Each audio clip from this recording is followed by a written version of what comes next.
building looking back across Camelback Road at the Optima Sonoran Village project that's under construction right now. This will be the south building of several buildings that will be on the site at Camelback and 68th Street.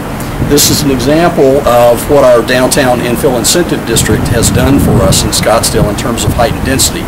In fact, it's a real good contrast between the building where Mastro City Hall is located and the height that we'll have at the Optima Sonoran Village project. In fact, the highest building on this project will be several stories taller than what's under construction right now. This is, of course, being across the street from the Antitrust building, which is one of the first really tall buildings that was built in Scottsdale.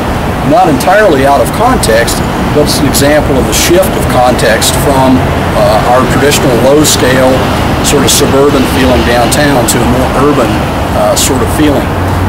Now, in this case, I didn't express a lot of opposition to the incentives that were given to the developers and architects, the Hovies, for the Optima project because A, they did a really good job on the Optima Camelview project, and B, because they worked a lot with the neighbors in the Villa Adrian, Villa d'Este, and Whitwood neighborhoods to the south of this project to make sure that it had as little impact as possible to the folks that have lived there for years and years.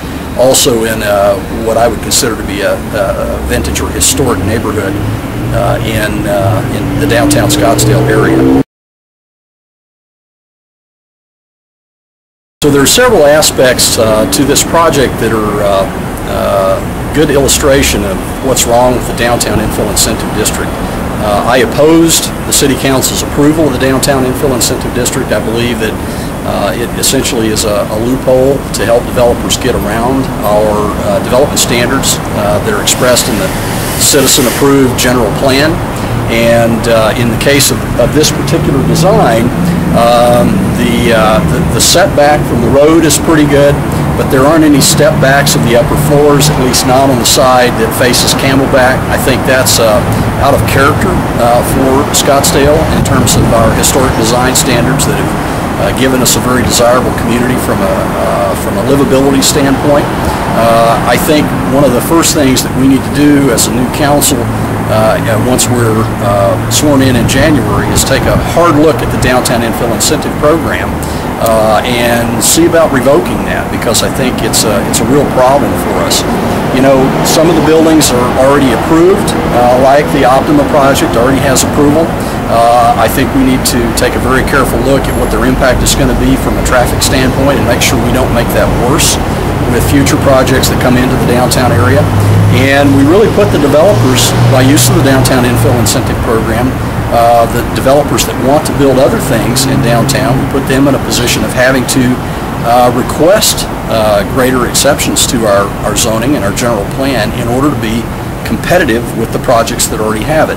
And that's exactly why the architects and developers of the Sonoran Village project here, the Hovies, came back and asked, even though they were already approved for their project under the zoning that was in place, they came back and asked for additional height and density under the DIID because of the approvals that the City Council and the Mayor gave to the Blue Sky project, which is actually not even under construction yet. They haven't broken ground. I have to assume that there's some sort of financing problem, even though they asserted when they came in to get their approval, the folks at Blue Sky said that they had financing in place and they were ready to go. So we still have a vacant lot there with an enormous zoning incentive that will transfer to a new owner if they decide to sell that project before building it.